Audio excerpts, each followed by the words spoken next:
One of the points the guy made in the presentation, he said, master your kingdom.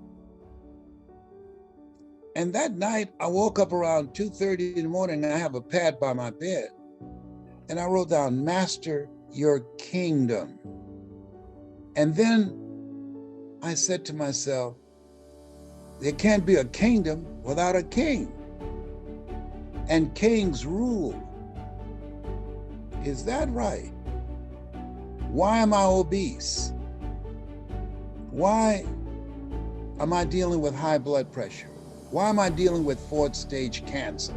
Why am I dealing with heart disease?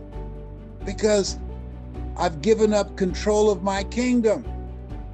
And when I became consciously aware of that and being mindful that we don't live life as it is, we live life as we are, and I'd given up control in my life, I was just floating through life, that I decided to take control of my life. I've lost over 30 pounds since you've known me.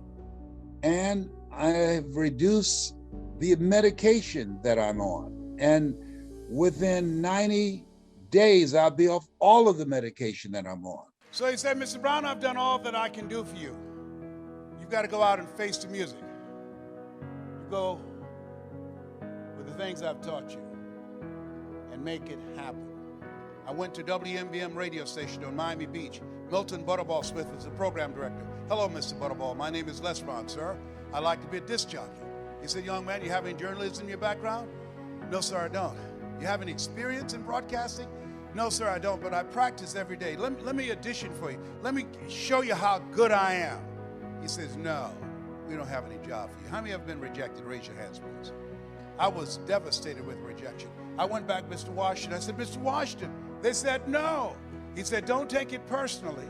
Most people are so negative, they have to say no 7 times before they say yes. He said, you got to be hungry. Go back again. I said, yes, sir. I went back again.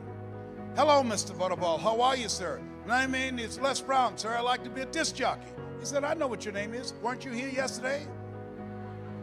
Yes, sir. Didn't I tell you no yesterday? Yes, sir. He said, then why are you back today? I said, well, sir, I didn't know whether or not somebody was laid off or somebody was fired, sir. No one was laid off or fired. Now get on out of here. I came back the next day, talking loud, looking happy, like I was singing for the first time. I said, hello, Mr. Butterball. How are you? My name is Les Brown, sir. I'd like to be a disc jockey. He said, I know what your name is. Weren't you here the last 2 days? I said, yes, sir. Didn't I tell you no the last 2 days? I said, yes, sir. He said, then why are you back today? I said, sir, I didn't know whether or not someone got sick or someone died, sir. He said, no one got sick or died. No one was laid off or fired. Now don't you come back here again. I came back the next day, talking loud, looking happy, like I was singing for the first time. I said, hello, Mr. Butterball. Rage. He said, go get me some coffee. I said, yes, sir.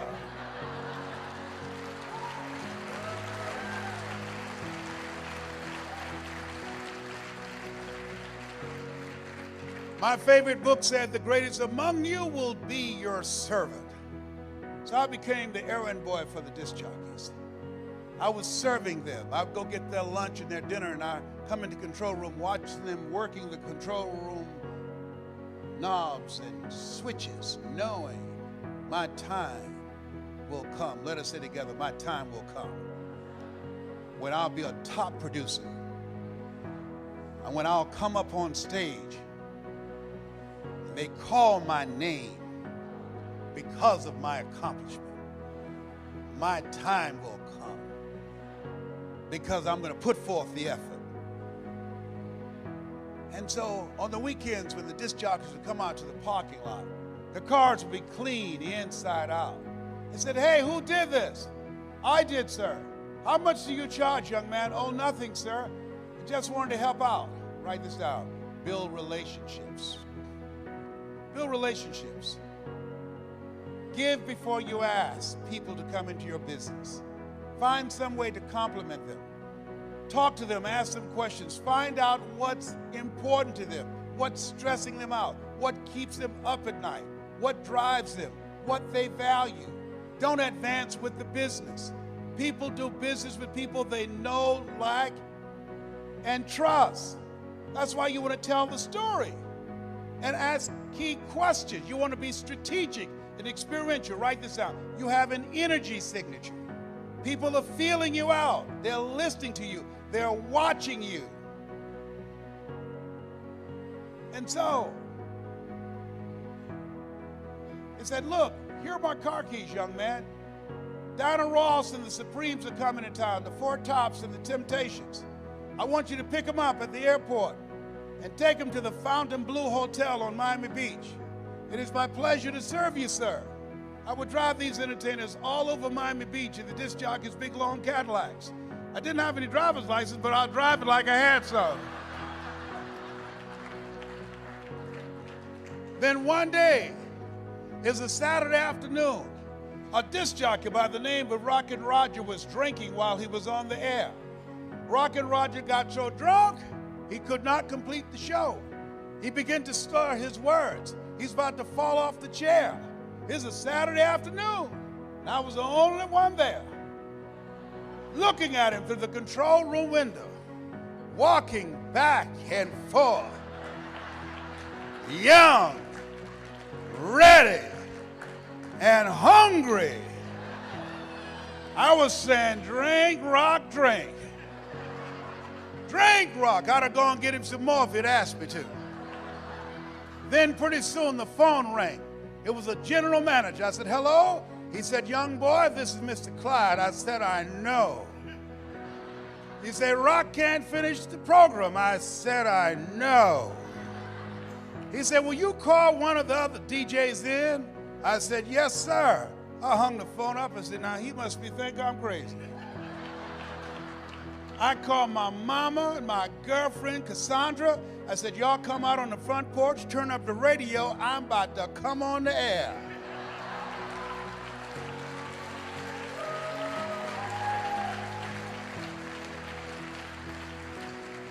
I waited for about 20 minutes and I called him back. I said, Mr. Klein, I can't find nobody. He said, young boy, you know how to work the controls? I said, yes, sir. He said, go in there and segue the records, but don't you say nothing here. I said, yes, sir. I couldn't wait to get old Rock out of the way. I put on a fast record. I said, look out, this is me, LB Triple P. Les Brown, your platter playing papa. There were none before me, and there will be none after me. Therefore, that makes me the one and only. Young and single and love to mingle. Certified, bona fide, duly qualified to bring you satisfaction and a whole lot of action. Look out, baby, I'm your love man. I was hungry. Give the old man a round of applause. I was hungry. I was hungry. I was hungry. You gotta be hungry.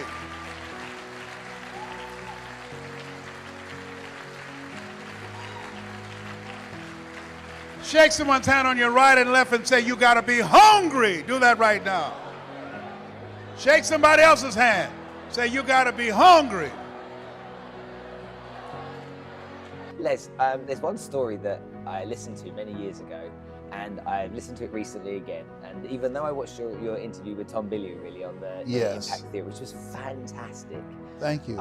Genuinely it was. The depth of that interview, I learned more about you then than I think I'd learnt about you before because of the questions that he was asking you. It was were you there? Yeah, I was there. Genuinely, that was just a world-class conversation between two guys that were clearly very intelligent and willing and open to share. Mm-hmm. Thank you.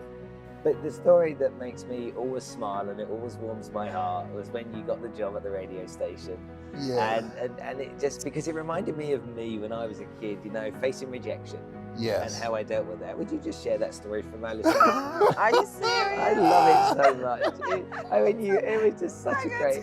Oh my God! Spencer, are you serious? I just want... Well, it was so way, cool. Give the overview of ladies that. and gentlemen, I wanted to get a job at a radio station, and I was looking for a way to make it possible to earn enough money to buy my mother a home. And so this high school teacher, Mr. Leroy Washington, he gave a recommendation for me because he spoke to me and changed my life. I was labeled educable mentally retarded in school, and he told me that someone's opinion of you does not have to become your reality. And that interrupted the vision that I had of myself. And so he asked me, what do you want to do with your life? I said, I want to buy my mother a home. He said, how do you plan to do that? I said, I like to be a disc jockey. He says, very good, here's my card. Go to WMBM radio station on Miami Beach and tell Milton Butterball Smith I sent you there. I trained him. I said, yes, sir. I went to the radio station. Hello, Mr. Butterball. How are you, sir? My name is Les Brown. I'd like to be a disc jockey. And he said, do you have any experience? I said, no, sir, I don't. You don't have any experience in broadcasting, journalism? I said, no, sir, I don't. He said, I'm sorry, we don't have any job for you. I was devastated with rejection. I went back and I told Mr. Washington, I said, Mr. Washington, they said no. He said, don't take it personally. Go back again, you gotta be hungry.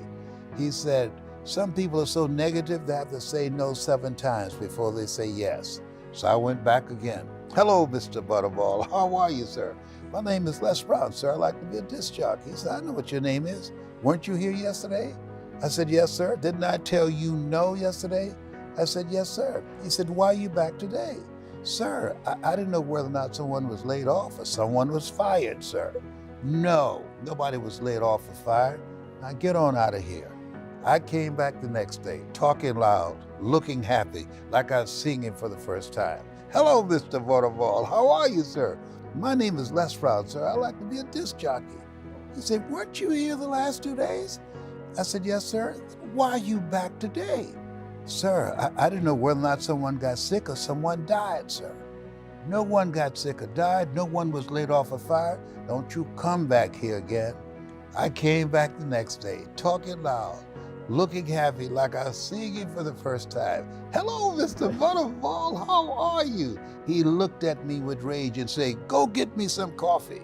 And I said, yes, sir. I love that. And yes, and so I learned something from that experience about persistence. You know, Og Mandino said, persist until you succeed. And so I became the errand boy for the disc jockeys. I teach people, give before you ask.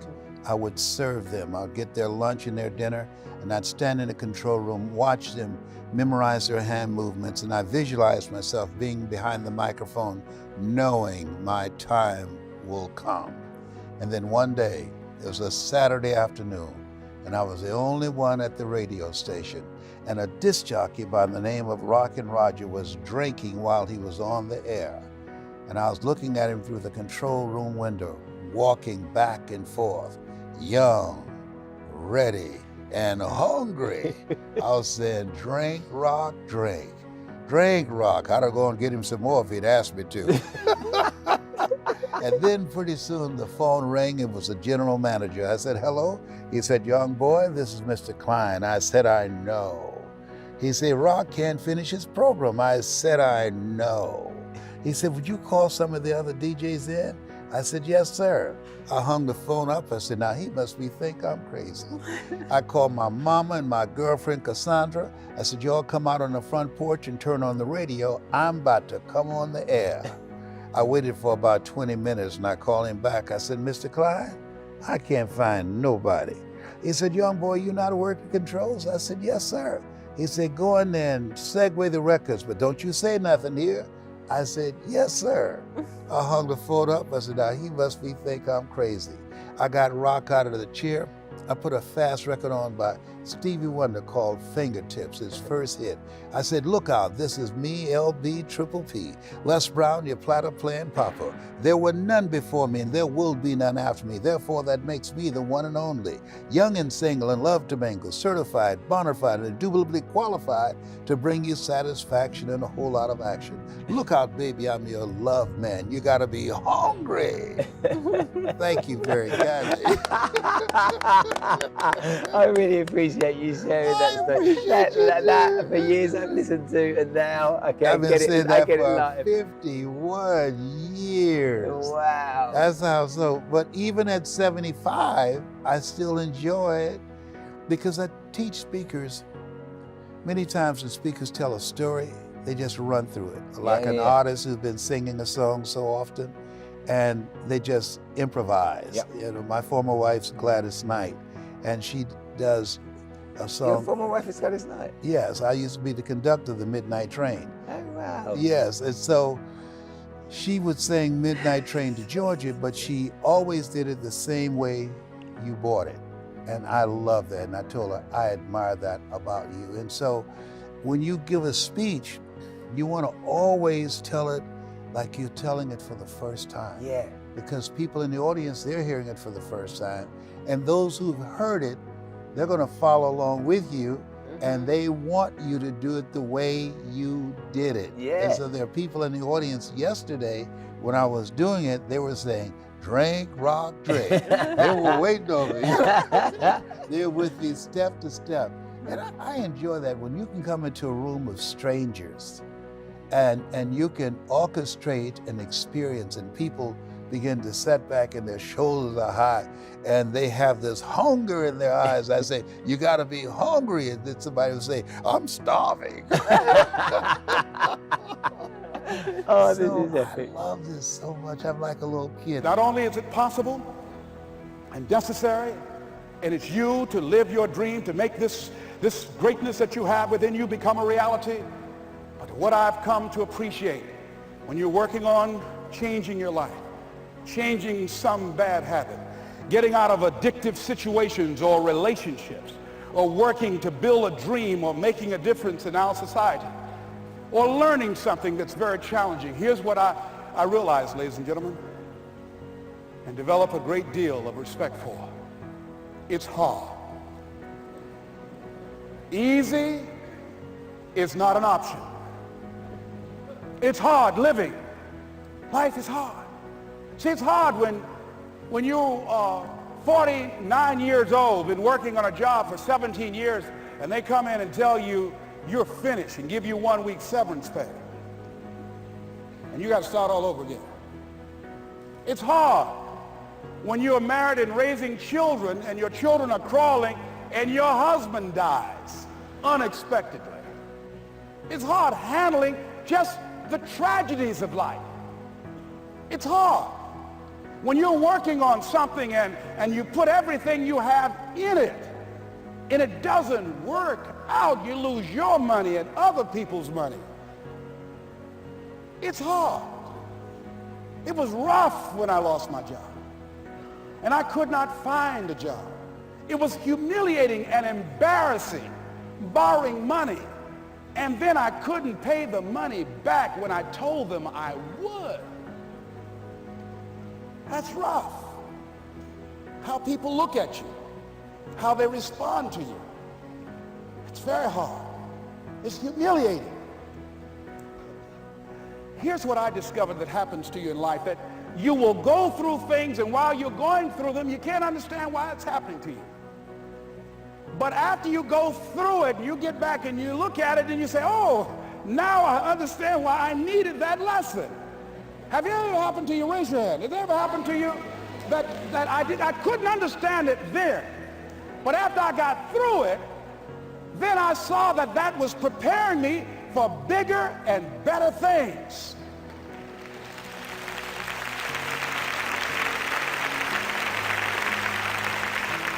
Now, how do you hang in there during the hard, difficult times? Les, you must have faith. You've got to believe in yourself. You've got to believe in your abilities. You've got to believe in your service, your company, your ideas, unquestionably. You've got to have faith, and that faith gives you patience. That it's not going to happen as quickly as you want it to happen. A lot of things are going to happen that will catch you off guard. And so therefore you've got to deal with and handle it as it comes. And not only that, but that faith and patience drives you into action. You've got to keep moving and keep plugging away.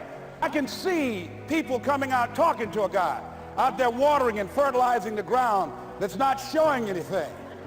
Hey, what you doing? You've been out here a long time, man. And the conversation in the neighborhood is, you growing a Chinese bamboo tree, is that right? Yeah, that's right. Well, even Ray Charles and Stevie Wonder can see ain't nothing showing. You know that's how people are going to do you? So how long you been working on this? How long have you been working on your dreams? And you have nothing to show. This is all you got to show. People are going to do that to you. And some people, ladies and gentlemen, they stop. Because they don't see instant results. It doesn't happen quickly. They stop. Oh, no. You got to keep on watering your dream. And when it began to happen, they stopped laughing. They said, look. Whoa, look here. Look how. Hey, man, you know, I know you can do it. Look here, you got a job here?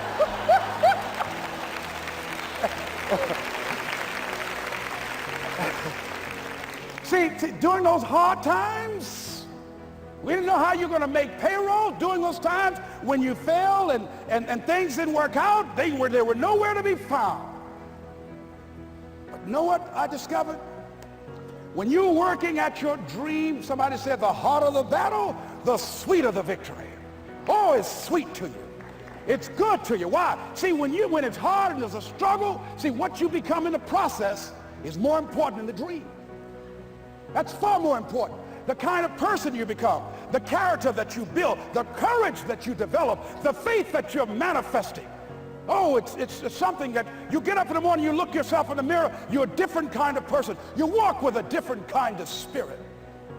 And people know that you know what life is, that you have embraced life. You know it was hard, but you did it hard.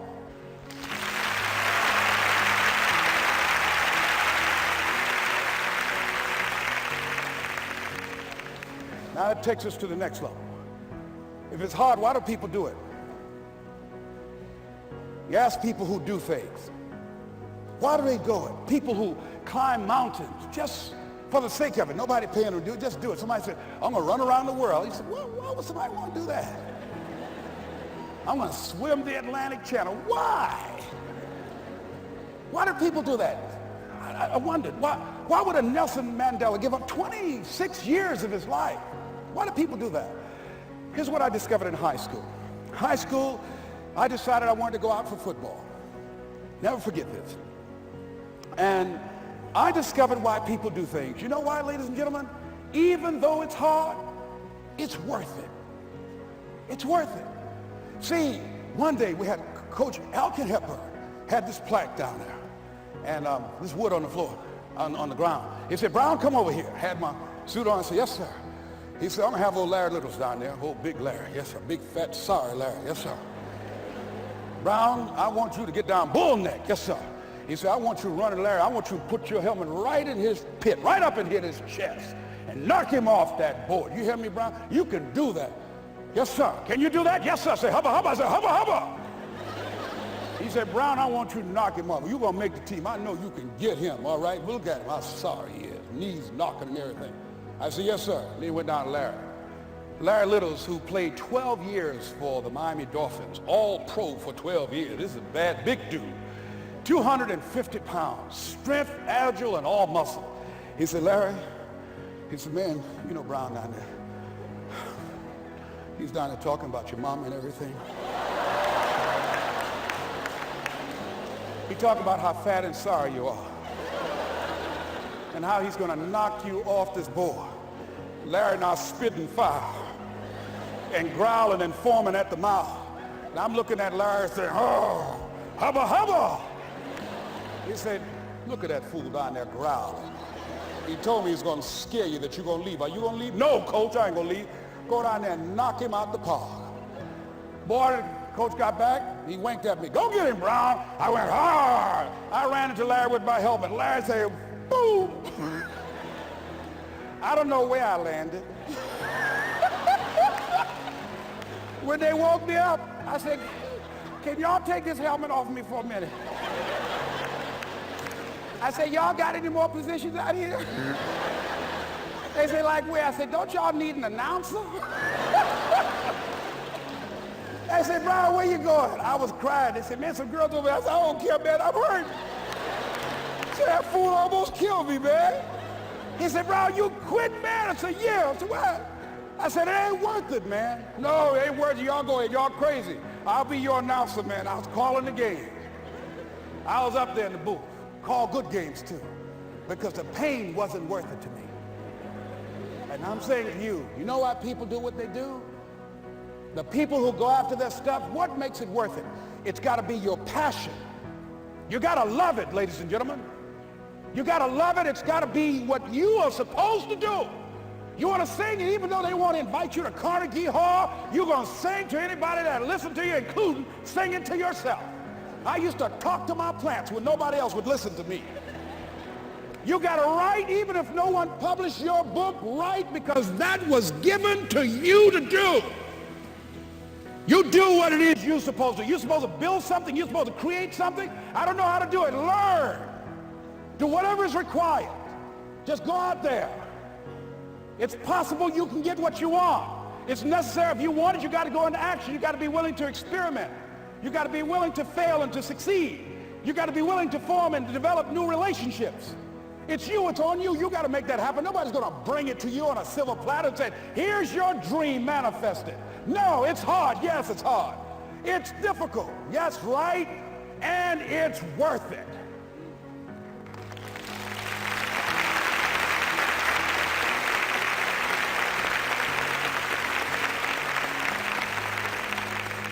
People ask, hey man, these kids, man, it's rough dealing with them. That's right. That's right. You think peer pressure happened overnight? We went through peer pressure. I remember as a kid, some guys said, hey Les, me and another fellow named Willie Lower, we were going home. Hey man, we're going down to Gould's, man, and knock off a grocery store. I said, look here, I don't want no part of that. I'll see y'all later. Say, y'all chicken. I said, that's all right, you say whatever you want. Low stop. I'm not chicken, man, don't call me chicken. Then why don't you come? We didn't even ask you to come into place, man. All you do is just drive the car, that's all. I don't know how to drive that good. Well, we're trying to get Les to come. He's chicken. Hey, I'm not driving nothing, all right? Willie, don't care about what they say, man. Leave him alone. You want to go do it? You find somebody else to drive, or you drive yourself. Come on, Willie, man. Pull him, he stopped. I ain't chicken. All I got to do is drive? Yeah. I said, Willie, that sounds simple, man. Don't go, man. He went. And the next day, we read the newspaper where when they robbed the store, when they came out running to a car, the merchant, the man who owned the store, came out just shooting wildly, and he hit the driver in the head. So peer pressure didn't just start in the 90s or the 80s. It's difficult and it's challenging for kids right now. And it's going to take some easy, simple methods to help bring them out of this madness, this insanity? No. Is it hard? Yes. Let's look at what we've been doing. What has worked? What has not worked? Let's look at where we want to go. What is it that we want to produce? What is it that we want to create for our young people? And as we think about that, start experimenting with different methods and techniques to create and to produce that. And begin to believe that it's possible through our commitment, through our vision, through our determination, our relentlessness. Because of our belief, it's possible that we can reduce the teenage homicide rate, the teenage pregnancy rate, the dropout rate, that it's possible, looking at what kind of world are they going to be in. As we look at the global economy, that as we begin to use our collective will and genius and resources, it's possible that we can create an educational system that not only will test their minds with information and facts and figures, but will teach them how to think and be creative, and what does it mean to be a human being and to value human life, and how do you make relationships work? How do you bounce back from adversity? It's possible that we can give them a curriculum that will give their lives a sense of purpose and direction and meaning, and teach them how to begin to know and operate on a higher level of being, where they become assets to our society rather than liabilities. What if we leave here with that kind of consciousness that it's possible, as opposed to saying we have to write this generation off, that it's possible that we were born for such a time as this and that, that maybe someone here has the idea or the method or some plan of action or an approach that can resolve many of the problems that we're facing with young people today. Whatever we have to do to save our children, it's worth it. I'm going to be talking about working harder on yourself than you do on your job. Because here's what we know. There's no such thing as job security, here's what we know. The impact of the coronavirus on your ability to stay employed, the impact of the coronavirus has been devastating. Devastating. And this is a time that you have to look at you. You have to learn something new, something that you love, and something that you can get training and coaching on from someone who's experienced and trained in that area to accelerate your growth and credibility and development so that you can have something else going for you other than a job. I want to help you to do that.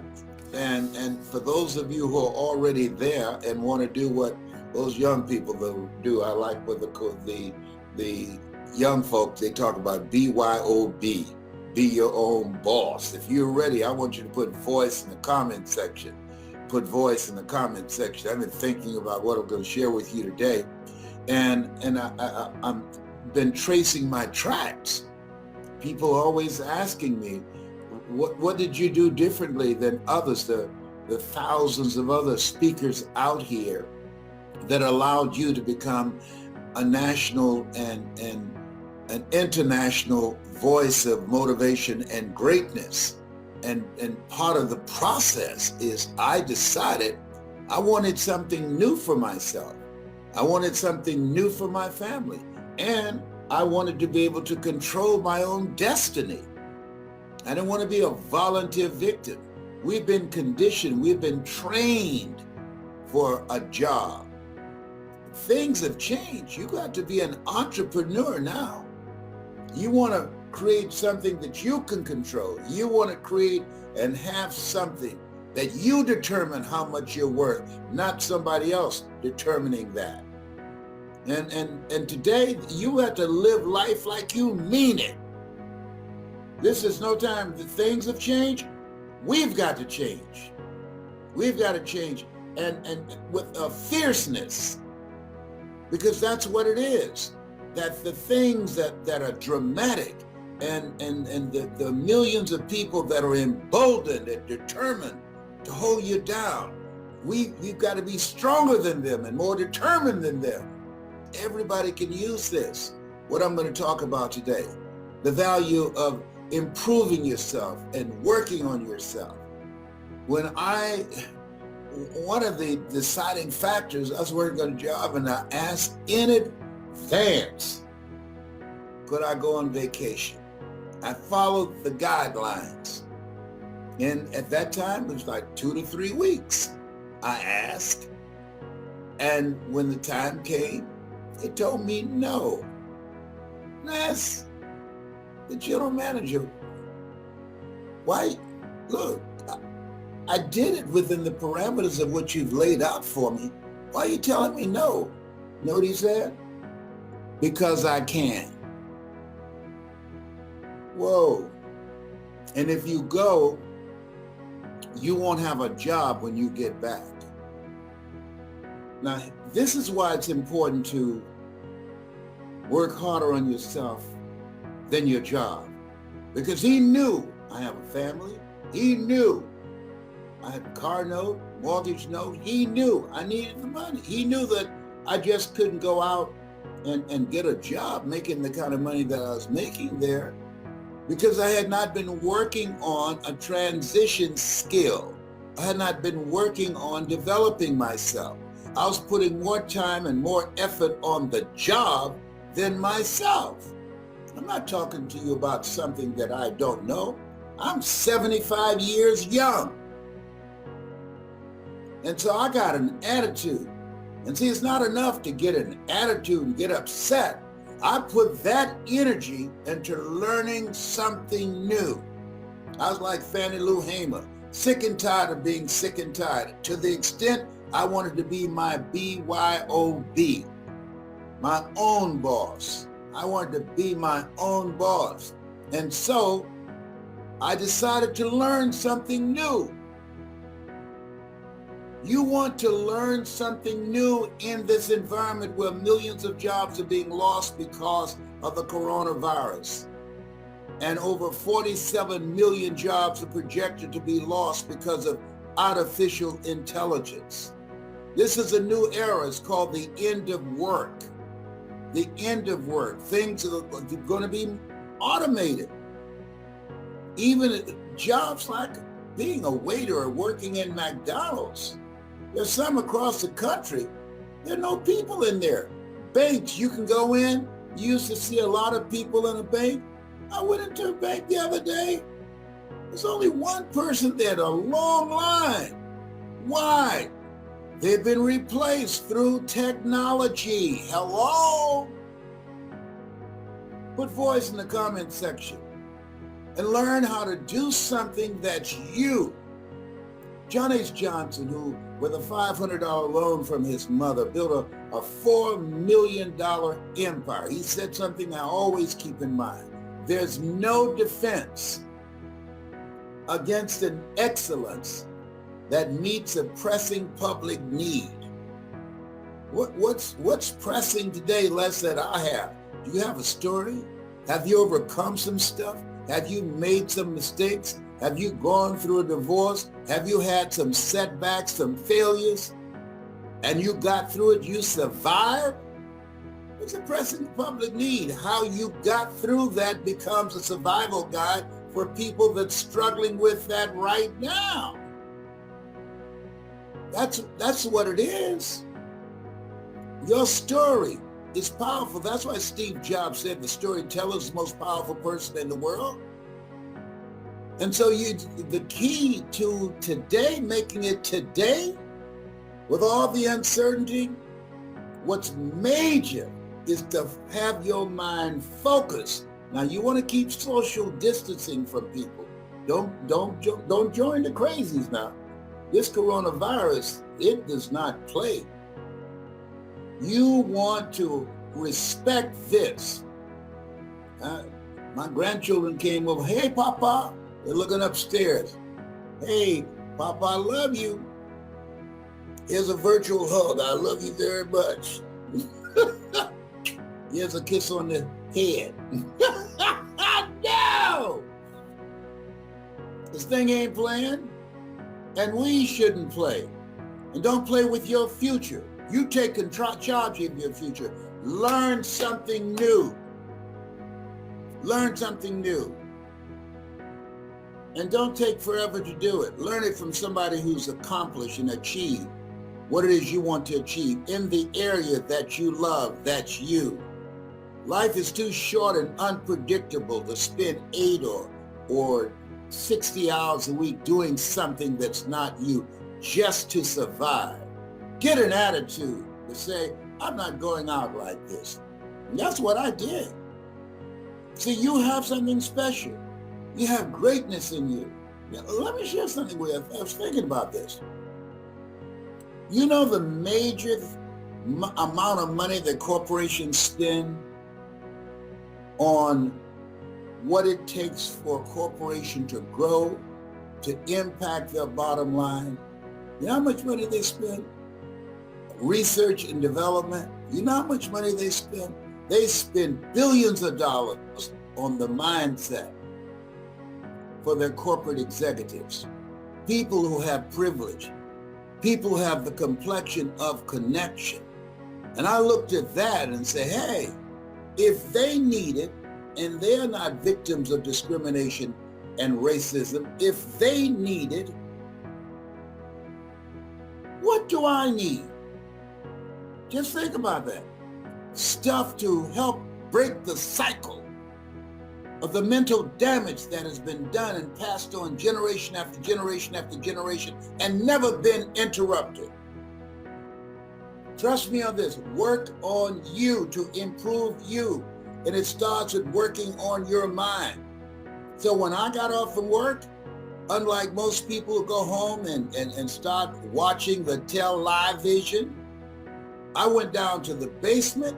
I started listening to motivational messages. Now I have my own. I started reading 30 to 40 pages of something positive every day to retrain my thinking. The major things I think that prevent people from living a bigger life from my own observation and including myself. Number one, habit. You get accustomed to doing certain things over and over and over again. And the other thing is distractions. And oh my God, do we have some distractions today? When you have distractions, that means that if you are not conscious, it can cost you your life. Woo! That's big. This is the time that you don't want to be around everybody. I'm talking to my computer. I make my money now virtually. Yes, I do. I talk to this green light on my computer. Virtually, I do my presentations virtually. And there are thousands of other people who are using their experiences and their knowledge to connect with their customers, because we've gone from brick and mortar to click and order. When you get coaching and how to master your personality and how to increase your presentation power, you control your own future. I don't have to fly on airplanes anymore. I don't have to stay in stinking germ-infected hotels anymore. My computer's not asymptomatic. It won't sneeze, it won't cough on me. And if it does, I'll say, God bless you. Oh, behave. I was willing to learn something new that allowed me to be my BYOB rather than a JOB, the journey of the broke. I can't tell you the number of people that I've trained, like Johnny Wimbury, like Stacey N.C. Grant. These are people who are making millions doing what they love to do. Help people, change people's lives, find a way to monetize their passion. Kevin Bracey, oh my goodness. There's so many. And you can become among those. Decide that you can bet on you. Invest in you. Spend more time working on you than your job, because you are the money. Liz, you spoke about the elevator up and that it's going to have to stop and you're going to have to let people out. And for people who struggle letting people go, what advice do you have for them? I believe in the one to a casket for philosophy. Most people go through life thinking they need certain people. You don't need anybody but God.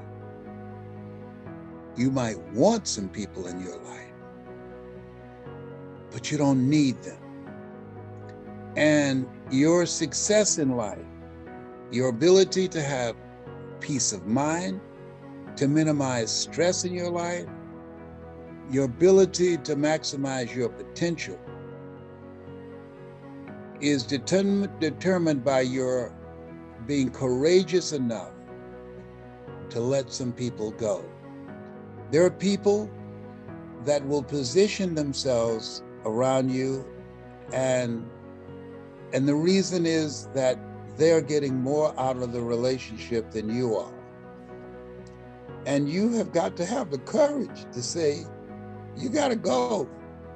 And don't go away mad, just go. And sometimes you don't even know, Candace, how stressful, how debilitating, how dark some people's energy is until they're out of your life. And you say, whoa. Case in point, someone that I've known for like 27 years. And I got to the point, I looked at our relationship. It was working real good for her, but it wasn't working for me.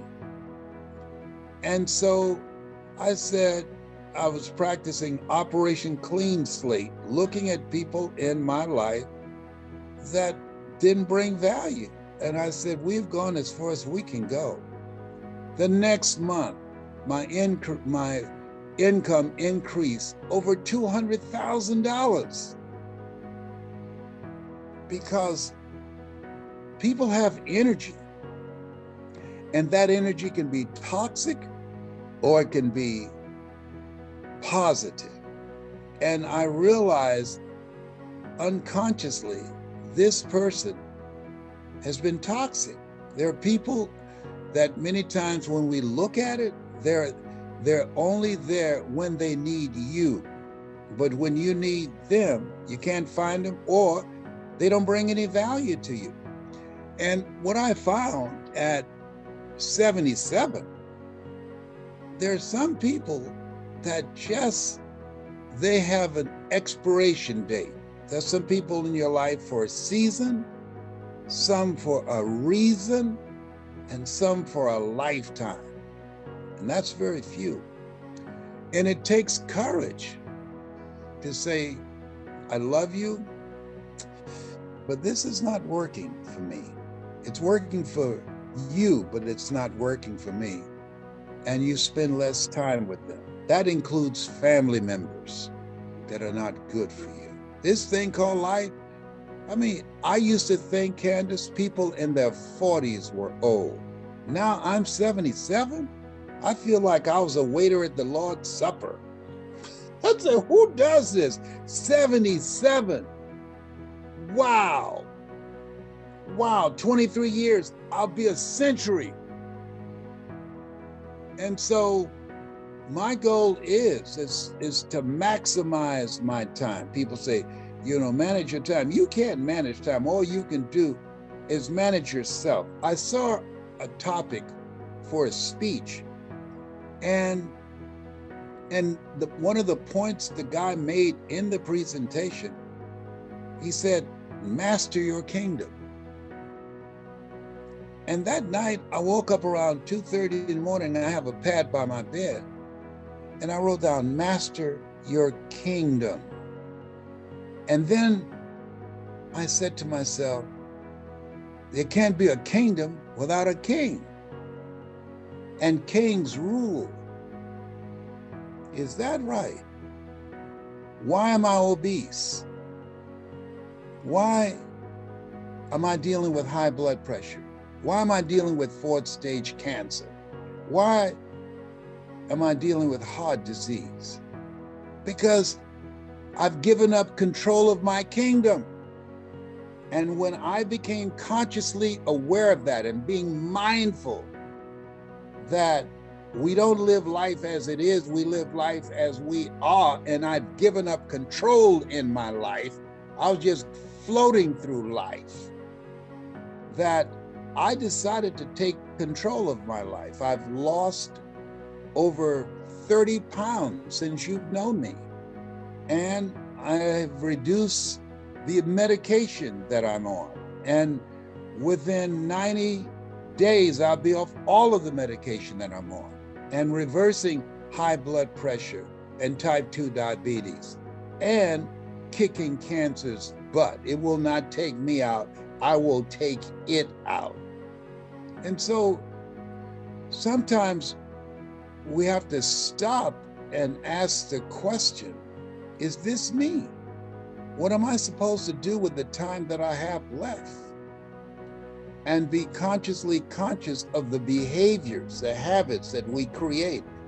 Dennis Waitley said, we create habits, and our habits create our lives. And so I had to reverse those habits that have not served me, because the kingdom of God is within you. And so getting still, going into the silence, and governing my life and living my life from the inside out, rather than letting my life be programmed from the outside in. Wow.